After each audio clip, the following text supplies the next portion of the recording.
ఒక అడవిలో నక్క ఒకటి ఉండేది.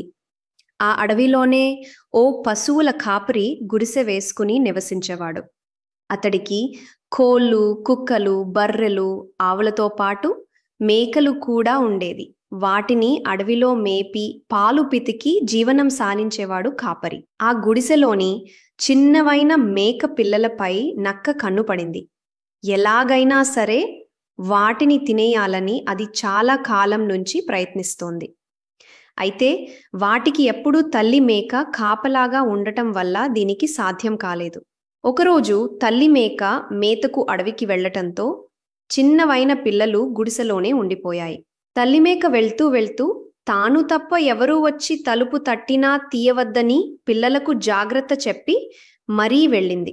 ఇదంతా ఓ చాటున దాక్కుని వింటోన్న నక్క ఇదే మంచి సమయమని, ఎలాగైనా ఈరోజు తన పని కానిచ్చేయాలని పథకం వేసింది. తల్లిమేక వెళ్ళిన కాసేపటికి నక్క గుడిసె వద్దకు వెళ్ళి, నేనే మీ అమ్మను, తలుపు తీయండ్రా అని అరచింది. లోపల ఉన్న చిన్న పిల్లలకు అది తమ తల్లి గొంతులాగా అనిపించకపోవటంతో, నువ్వు మా అమ్మవు కావు, మా అమ్మ గొంతు ఇంత కరుకుగా ఉండదు అని అన్నాయి. తన పని సాధ్యం కాదని భావించిన నక్క అక్కడ్నించి వెళ్ళిపోయింది. అయితే మనసు ఉండబట్టక తిరిగి గుడిసె దగ్గరకు వచ్చి తలుపు తీయమని బ్రతిమాలుకుంది. అమ్మ వచ్చేసిందన్న సంతోషంతో తలుపు సందులోంచి తొంగి చూశాయి మేకపిల్లలు.